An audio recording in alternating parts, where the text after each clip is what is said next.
Wow. A stripping Leia pen. That is pretty sad.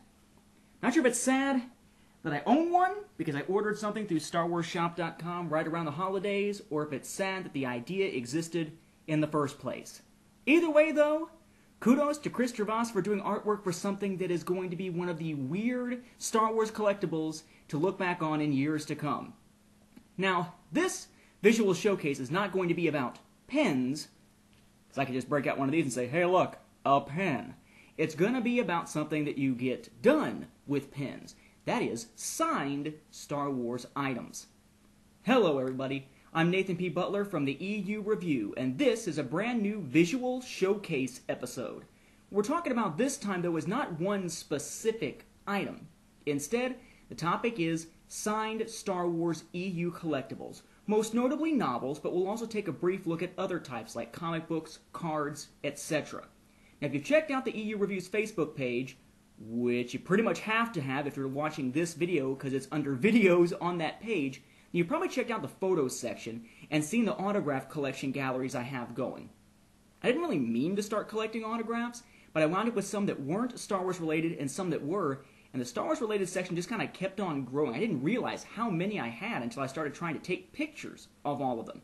And now that my EU collection is mostly done, that's something I wind up digging into a little bit more often. So that I'd share some insights onto an approach to take, or several approaches you could take, to collecting Star Wars autographs if that's a part of EU collecting you want to get into. It's one of those topics that it's kind of cool to see, because you can see signed items here, and it's one of those things that maybe it would fit under an obscure side episode of the EU Review, but probably not a regular episode. So with that in mind, let's take a look at different approaches to signed Star Wars items. Stripping Leia's notwithstanding. Some of you who know me or listen to other podcasts that I'm on may already know what my favorite Star Wars film is. It's this one. Episode 3, Revenge of the Sith. I know, it's a prequel, it's blasphemy to some people. But as I've said on Star Wars Action News in their year-end episode and on the EU cast in the recent Good, Bad, and Ugly episode, there's a thing out there that I like to call the Revenge of the Sith effect, or the Stover effect. And that is that whether you're talking about The Force Unleashed 2 and reading the novel to get more out of the game, or this film, reading a novel, particularly Matthew Stover's novelization of this film, right here, this gorgeous thing here, gorgeous in terms of being a great read, cover's alright.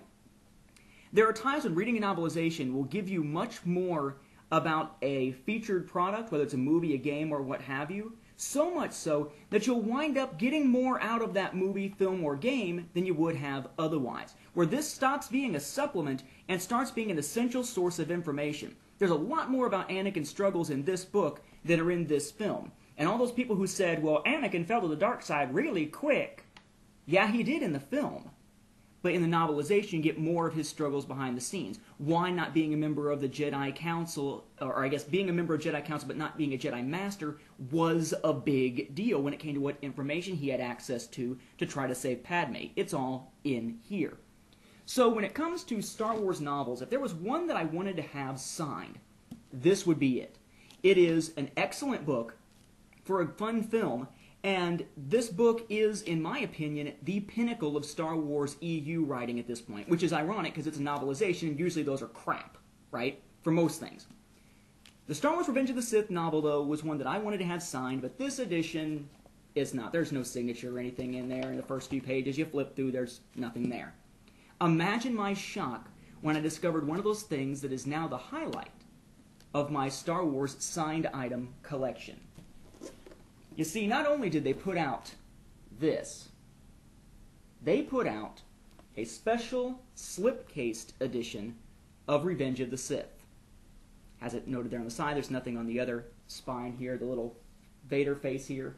You slide it out, and it's got this nice cover to it, glossier, shinier, nicer looking, same image as on the slipcase cover there. And along with doing a limited number of slipcased editions, they took an even more limited number of these slipcased editions and made them limited numbered signed editions. Where if you flip into it, you reach this page here where it says, this specially bound and slipcased edition of Star Wars Revenge of the Sith has been limited to 1,000 copies, each one signed by the author. And underneath it has a signature of Matthew Stover. This blew my mind when I found it on eBay, of all places. I was incredibly excited to get this thing, and it became something of really a spark of inspiration for me. Because if I have this, which I'm holding upside down, if I had this signed, and it's my favorite Star Wars novel, what else should I seek out to get signed? I eventually wound up picking out specific items, specific favorites, or books that were particular landmarks in Star Wars history, and started hunting them down in signed form. But this is about approaches. That's part of my particular approach. We'll get into more of my particular approach later. But this is one example of what you will sometimes see. When it comes to Star Wars novels, sometimes you will run across numbered signed editions put out by a publisher. This is one example of those. I've never seen one like that for Attack of the Clones. However, there was one limited to 5,000 copies, I believe, instead of 1,000, for The Phantom Menace. Now, this goes for pretty high prices on eBay. I was able to get mine on eBay for like $8, because whoever it was that set it up put it up with no reserve price or no buy it now price. It was really, really cheap, and nobody apparently bid on it because it was ending at like 3 o'clock in the morning or something like that. Not exactly the best of Star Wars novels. It introduces the idea of the rule of two going back to Darth Bane, and then of course we had that expanded upon in other sources, but again, slipcased, open it up, this special bound slipcased edition, blah, blah, blah, blah, blah, limited to 5,000 copies, signed by Terry Brooks. So from time to time you will find something that is not just a signed book that is numbered from the publisher, but it's a different edition. They look different than the other. Again, the slipcased edition versus the regular edition of Revenge of the Sith. They are demonstrably different in how they look.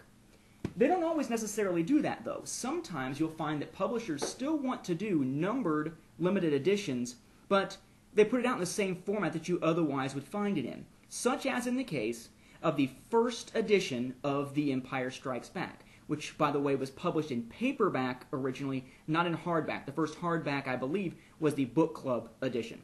But the first edition, The Empire Strikes Back paperback, which looks like this, they put out a special limited edition of this that was numbered as well, signed by Donald F. Glut, the author up there, says, "This special edition is limited to 1,000 copies worldwide by the author. Your collector's edition is numbered 955 out of 1,000.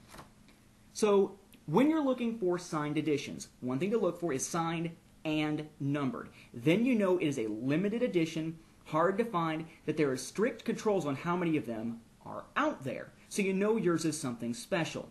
But you can find those two kinds. Sometimes it's a limited edition in a new form, other times, same old form you would have found it in otherwise, just happens to be a limited numbered edition.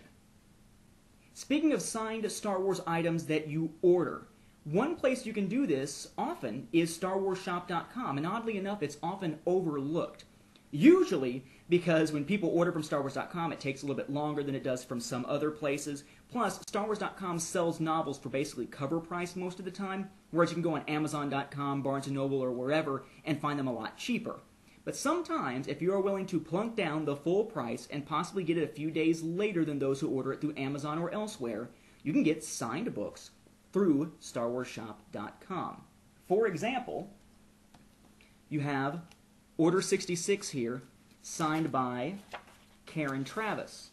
Now you'll notice most of the ones that you'll get through StarWarsShop.com are not hand-signed on the book itself. Instead, you always call it a book plate. It is essentially a glorified sticker that is signed by the author, that then is either already put in the book, or usually, as is the case with StarWarsShop.com, you're the one who peels it off and sticks it inside the book. This one was very difficult to get off its backing, so there's a little wear around the edge, actually. Now, again, even with book plates, you run into multiple variants. In the case of this one by Karen Traviss, it's just a signature. Sometimes, though, you will run into ones that have a message to it. Not a personalized message, mind you, just a message, as in the case with Invincible by Troy Denning here. Many of his simply said, "May the Force be with you," and signed Troy Denning. Still a book plate, but a little bit of a message to go along with it. So, if you want to order through StarWarsShop.com, that works great. I got both of these through StarWarsShop.com. Nice copies, go on my shelf. Hey, they're in my signed collection. However, bear in mind that on StarWarsShop.com, they don't let you know whether or not the book plates in the books are going to be given a message or just a signature. It's kind of a crapshoot either way. Different authors prefer to do it different ways. Either way, they're not going to be personalized to you. Speaking of personalization, sometimes you'll find you can order these books as they're coming out online and get personalized signatures, or at least hand-done signatures on the books themselves, not those little book plate stickers. As was the case ordering, of all things, the thing that I mock so much, because I don't think the story is necessary now that Outbound Flight is out, and I think it was the beginning of the end of much of the high praise that a lot of people like me gave to Timothy Zahn's early works. But anyway, I digress. Survivor's Quest here is signed by Timothy Zahn. Now, it is personalized, just saying, for Nathan, best wishes, Timothy Zahn, 2/17/04. Now, what you'll find a lot of times is that if it's not going to be a book plate, and you order one of these, you'll simply say to whoever, and they'll put the person's name, usually with some just brief message, best wishes, or something like that. However, every now and then you'll find a promotion like this to sell more books, to get more interest out there, where they're selling a book, they're letting you get it signed, but they're also letting you have personalized messages go into it. For example, in my case, I did that with Vector Prime. You open up Vector Prime by R.A. Salvatore. It says, to Nathan Butler, Star Wars Timeline author, you've got your work cut out for you. The future of Star Wars begins here, R.A. Salvatore, numbered 93. Now, when I was going through and getting this signed, I was thinking, gee, what's something kind of cool that'd be unique to put in there that kind of fits in with my fandom stuff? Yeah, let's do something about the timeline. He probably didn't know what the crap he was writing about while writing this. So you run the risk of doing something that later on feels forced, so to speak. Something as simple as, may the force be with you, or happy birthday to somebody might work better. In my case, I personalize it almost too much in that regard.